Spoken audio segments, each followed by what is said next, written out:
আপনারা দেখছেন দৃষ্টিভঙ্গি। আমি সিদ্ধার্থ সেনগুপ্ত। আমি এই মুহূর্তে দাঁড়িয়ে আছি এই দেবী চৌধুরানীর মন্দিরে, এবং এই মন্দিরে এইমাত্র প্রচারের ফাঁকে এসে পুজো দিয়ে গেলেন, দেবীর কাছে হচ্ছে প্রার্থনা করে গেলেন হচ্ছে আমাদের এই রাজগঞ্জের প্রার্থী স্বপ্না বর্মন। তো আমরা তার প্রচণ্ড ব্যস্ততা, তার মধ্যে স্বপ্না বর্মন আমাদের সঙ্গে কথা বললেন। কথা বলে তিনি জানালেন যে তিনি এই এলাকাতে কীরকমভাবে কী সাড়া পাচ্ছেন। তো চলুন আমরা দেখে নিই স্বপ্না কী বলছেন।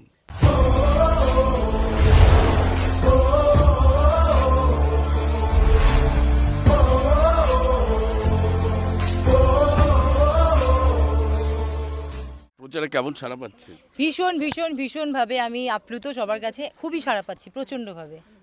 এখন দেবী চৌধুরানী মন্দিরে এলেন, কি আশীর্বাদ নিতে এলেন? অবশ্যই আমাদের যারা কর্মী আছেন, সিনিয়র লিডার থেকে শুরু করে বুথ লেভেলের কর্মী যতজন আছেন, প্রত্যেকের কষ্ট মানে পরিশ্রম যে করছে সেটা যেন প্রাপ্য ওনার ফল পান, কারণ সত্যি ভীষণ ভীষণ খাটছেন ভীষণভাবে। চা বাগানে তো ঘুরছেন, চা বাগানে মানে মানুষজনের কি মন কেমন বুঝছেন? চা বাগানে ঘুরে দেখুন, চা বাগানের সঙ্গে তো আগে থেকে আমার সম্পর্ক, যেহেতু আমার মা চা পাতা বাগানে কাজ করতেন এবং আমিও সবসময় যেতাম মায়ের সাথে। তো আমি বুঝতে পারি এখানকার মানুষের দুঃখ কষ্ট বেদনা সব কিছুই।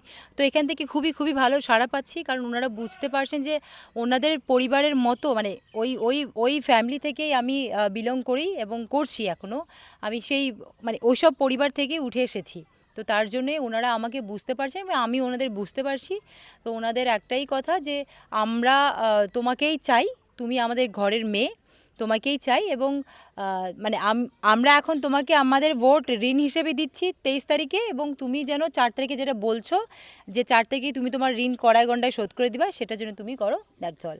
কীভাবে শোধ করবেন বলেছেন? যেটা বলেছি আমি, অবশ্যই আমাকে যেহেতু এত বড় একটা দায়িত্ব দিয়েছেন আমাদের মাননীয় মুখ্যমন্ত্রী মমতা বন্দ্যোপাধ্যায় এবং আমাদের সর্বভারতীয় তৃণমূল কংগ্রেসের সাধারণ সম্পাদক অভিষেক বন্দ্যোপাধ্যায়, মানে দাদা এবং দিদি, ওনারা দুজনে এত বড় একটা দায়িত্ব দিয়েছেন আমাদের বিধানসভার, মানে রাজগঞ্জ বিধানসভার।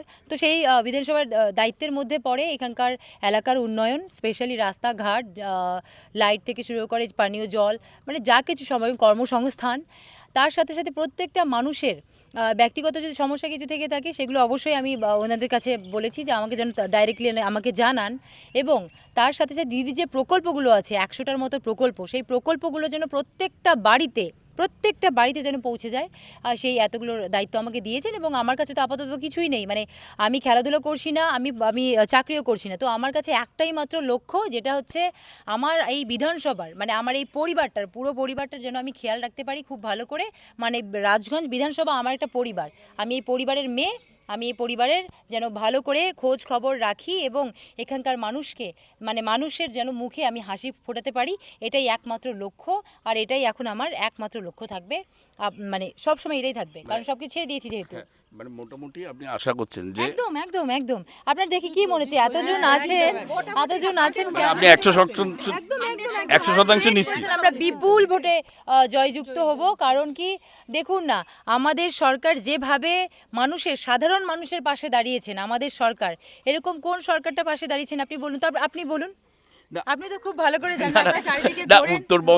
উত্তরবঙ্গে তো মানে বিজেপির তো একটা প্রভাব, আপনার জেলা তো অনেক বিধায়ক আছেন। প্রভাব হলেও দেখুন, প্রভাব তো থাকেই, মানে প্রভাব কেন এসেছে, এত এত এত মিথ্যা কথা বলেছেন। আজকে দেখুন, আমি আমাদের যে জলপাইগুড়ি জেলার যে এমপি আছেন আমাদের, আমি ওনাকে খুব সম্মান করি, আমাদের জয়ন্তদা, ডক্টর জয়ন্ত, ওনাকে আমি সম্মান করি অ্যাজ এ হিউম্যান বিং, মানে ওনাকে মানুষ হিসেবে খুব সম্মান করি। তো কিন্তু উনি তো একটা মানুষ হিসেবে এখানে যতজনই সবাই খুবই ভালো, কিন্তু যখন কেউ রাজনীতিতে আসে তখন ওনার একটা দায়িত্বের মধ্যে পড়ে পুরো জলপাইগুড়িটা। তো তখন দায়িত্বের মধ্যে যখন পড়ছে, পুরো দায়িত্বে মানে জলপাইগুড়ি যখন দায়িত্বের মধ্যে পড়ছে যে জলপাইগুড়ি আমরা উন্নয়ন করব, ভালো করব, তো সেটা যখন চোখে দেখতে না পাই, মানে আপনি বিশ্বাস করবেন না, এখানে অনেকগুলো জায়গায় গেছি, ওনাদেরকে জিজ্ঞাসা করেছি আমি, আপনাদের এখানে আমাদের এমপি সাহেব এসেছেন? তো বলে কে এমপি সাহেব? অনেকজন তো চেনেই না ওনাকে, মানে উনি অনেকগুলো জায়গায় এখন অবধি জানিনি।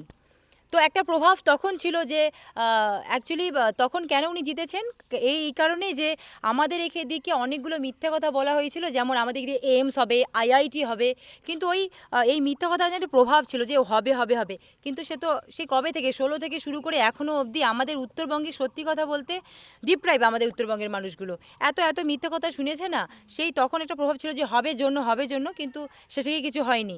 আর তার জন্যই বোধহয় আমাদের সম্মানীয় যিনি আছেন আমাদের এমপি সাহেব, মানে হচ্ছে আমাদের জয়ন্ত দাদা, তার জন্যই বোধহয় ওনাকে আর এখন দেখা যাচ্ছে না চারিদিকে, যেখানেই যাচ্ছি সেখানেই একই কথা যে না আমি ওনাকে দেখতে পাচ্ছি না, আমাদের এলাকার কথা আমরা কাকে বলবো, কাকে জিজ্ঞাসা করব, যেটার জন্য উনি যেই দায়িত্ব পেয়ে উনি সেই জায়গায় বসেছেন, সেই দায়িত্বটা আমার মনে হয় না উনি ঠিকঠাক নিভাচ্ছেন। অ্যাজ এ মানুষ আমি ওনাকে খুব সম্মান করি, বাট অ্যাজ এ পলিটিশিয়ান ওনার যে দায়িত্বের মধ্যে পড়ে সেটা আমার চোখে তো আমি দেখতে পাইনি। কারণ আমিও অনেকবার রিকোয়েস্ট করেছিলাম অ্যাজ অ্যান অ্যাথলিট, রিকোয়েস্ট করেছিলাম যে দাদা আমাদের একটা এদিকে মাঠের প্রয়োজন। তো এতবার আপনি বিশ্বাস করবেন না, আমি কলকাতা থেকে আমি দিল্লি কতবার চিঠি লিখেছি, কতবার গেছি আমাদের এদিকে যে আমাদের নর্থ বেঙ্গলে এত বাচ্চা আছে, অনেক প্রতিভাশীল, মানে অনেক অনেক অনেক ট্যালেন্টেড, শুধুমাত্র তাদের জন্য একটা খেলার মাঠ তৈরি করে দিন প্লিজ, তৈরি করে দিন। কিন্তু না, উনি শুধু হ্যাঁ হ্যাঁ হ্যাঁ হ্যাঁ একই কথা। কিন্তু যাই হোক, ফাইনালি যাকে এখন আমাদের স্পোর্টস কমপ্লেক্স যেটা আছে, এখন যেহেতু ভোটের মুখে তো একটু দেখাতে হবে না, তো তার জন্যই ওখানে আমরা এতবার সব অ্যাথলিট মিলে, আমি স্পেশালি দিল্লিতে অনেক কয়েকবার গেছি আমাদের স্পোর্টস মিনিস্টার ওনাদের সঙ্গে কথা বলার জন্য যে আমাদের উত্তরবঙ্গে একটা মাঠের দরকার। তো তারপর এখন গিয়ে মাঠটা একটু হচ্ছে, ভালো হচ্ছে। আর বাকি উন্নয়নের যদি কথা বলেন তেমনটা আমার তো চোখে পড়ছে না, অনেক মানুষের চোখে পড়ছে না। যেহেতু আমাকে এত বড় দায়িত্ব দিয়েছেন আমাদের মাননীয় মুখ্যমন্ত্রী মমতা বন্দ্যোপাধ্যায় এবং অভিষেক বন্দ্যোপাধ্যায় দাদা, তার জন্যই আমি এই প্রত্যেকটা দায়িত্ব যে দায়িত্ব আমাকে দিয়েছেন আমি একদম ভালো করে একদম লক্ষ্যের সাথে এগিয়ে নিয়ে যাব। আর এখানকার মানুষকে আমি ভালো করে চিনি, জানি, কারণ আমি এদের ফ্যামিলি থেকেই বিলং করছি, আমি এখান থেকেই উঠে এসেছি। তো আমি জানি কষ্ট কাকে বলে, লড়াই কাকে বলে, এবং কেমন করে উঠতে হবে, এবং সঠিক প্ল্যাটফর্মটা কি করে আমাদের ছিনিয়ে আনতে হবে সেটা জানি। তো আমি সেটা করব। ধন্যবাদ এই সময় দেওয়ার জন্য, এত ব্যস্ততার মধ্যে। ধন্যবাদ।